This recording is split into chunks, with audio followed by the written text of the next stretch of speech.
So you might be watching this video after watching a previous video I made on this topic, in which I identified 5 types of people that you should cut off immediately in your life if you're looking to reach a place of peace, growth, and happiness, especially for introverts out there.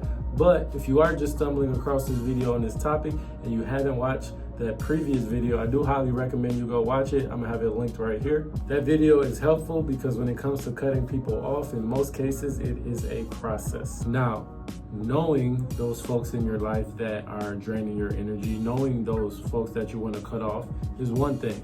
But the next step is, how do you cut them off? How do you go about doing it in the right way? That is what trips most people up. So in today's video, I want to walk you guys through how to cut someone off in a way that is peaceful and in a way that is mature. Especially for the introverts out there watching this, you don't want the situation to get crazy and chaotic. We like to keep things calm. Now, I'll be honest here, there were just a few times in my past when I was younger where I just cut someone off coldly. I just felt like at the time no explanation was needed. And I'm sure most of us at some point in our lives have taken that approach and cut someone off coldly. But what I'm here to tell you is that when you cut someone off coldly, when you ghost them with no explanation, it can create confusion, it can create resentment, and worst of all, it can create more drama. Most people just don't respond well when they are shut out without closure. And when I say closure, I don't mean for them, I mean for you. Just knowing that you handled the situation with emotional maturity and walked away with a clean conscience, essentially handling the situation with grace and with intention. So if you've ever felt stuck in a toxic friendship, a one-sided relationship, or just an energy draining connection, then this video is for you. I'm going to break it down into 6 steps to take when you are cutting someone off. Step number 1, when you're on the verge of cutting someone off, is accepting that you can't change them. It doesn't matter how much you care, it doesn't matter how many chances you give them,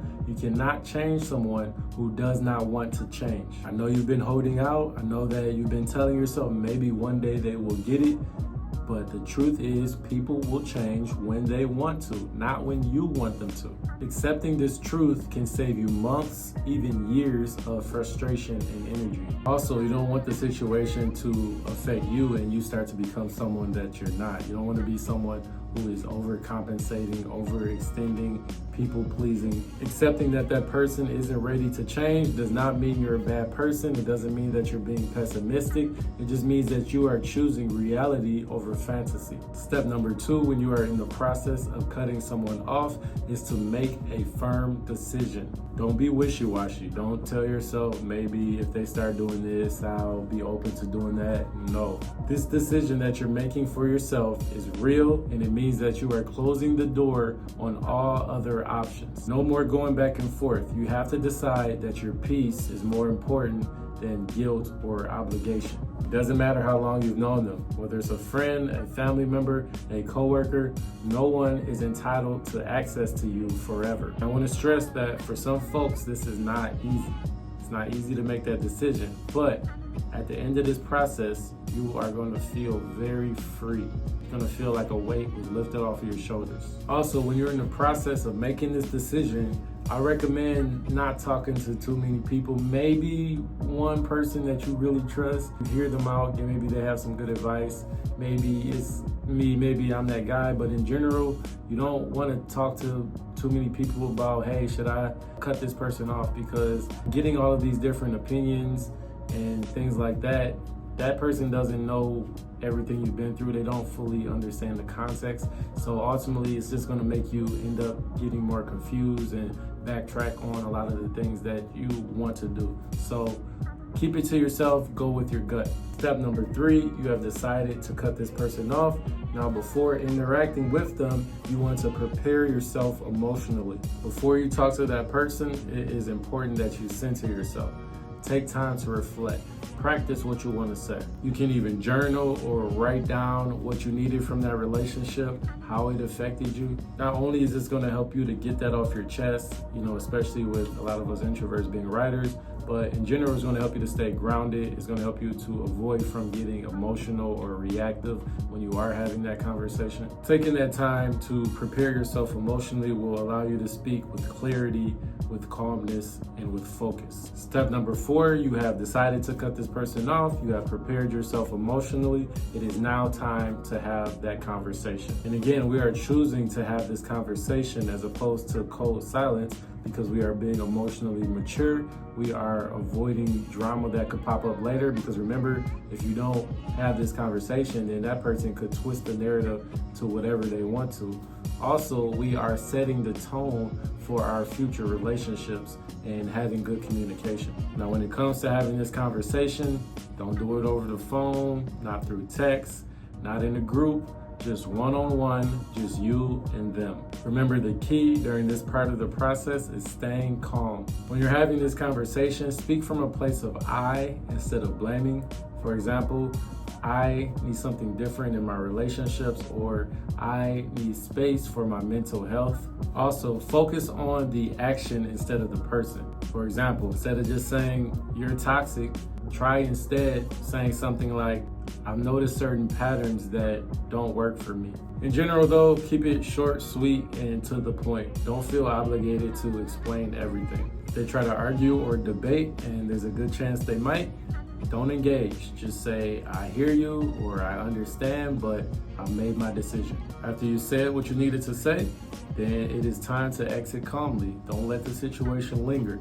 They might try to guilt trip you, they might throw a low blow, but that is just a tactic to pull you back in. Lingering after expressing what you needed to say could cause you to start second guessing yourself.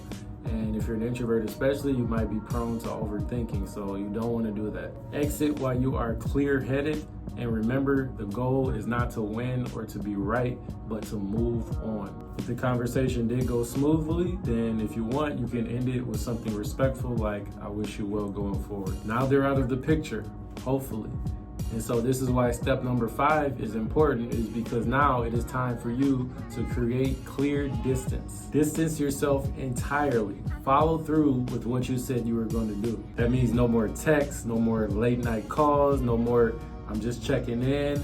You have to cut the cord. If you are staying in contact with them to some degree, like watching their stories or occasionally liking a post, then that is giving mixed signals. That is unfair to you and to them. Unfollow them, unfriend them, mute them if you have to. That's not being petty. It's just showing that the boundary you've set for yourself is not just words, it's action. Now that you've had that conversation, you've cut the person off, you are honoring that boundary that you've set for yourself. Step number 6 is to refill that space. That time and energy you were dedicating towards that draining relationship, you can now use it for self-growth. Fill that space with things that restore you, with things that allow you to be the best version of yourself. Whether that's quiet time or exploring certain passions or hobbies or working towards your goals. And don't rush to fill that space with a new person, a new relationship. Those things will come eventually. It is more important that you just feel good in your own energy again and you make the most out of this newfound alone time. And now that you understand the art, the process of how to cut someone off, you can apply it to all the toxic individuals in your life and hopefully reach a place of peace, growth, and happiness, like I mentioned at the top of the video. Remember, cutting someone off does not make you a cold person. It just means that you are growing at a pace that the other person is not. In fact, cutting someone off, walking away can sometimes be one of the most considerate and loving things that you can do. It can benefit both parties in the sense that you are eliminating the tension, the angst, the strain that has become a part of the relationship. So now that we've discussed that, I am curious to know, how do you guys go about cutting people off? Do you follow some of these steps? Were these steps helpful? Let me know in the comments down below. Also, don't forget to like this video and subscribe to my channel. My name is Dre. For those who don't know me, I make empowering content for the introverts out there, the quiet folks, and just folks who want actionable steps to reach a place of peace in their life. Thanks again for watching. I will see you guys on the next one, and hopefully by that time you have cut some people off.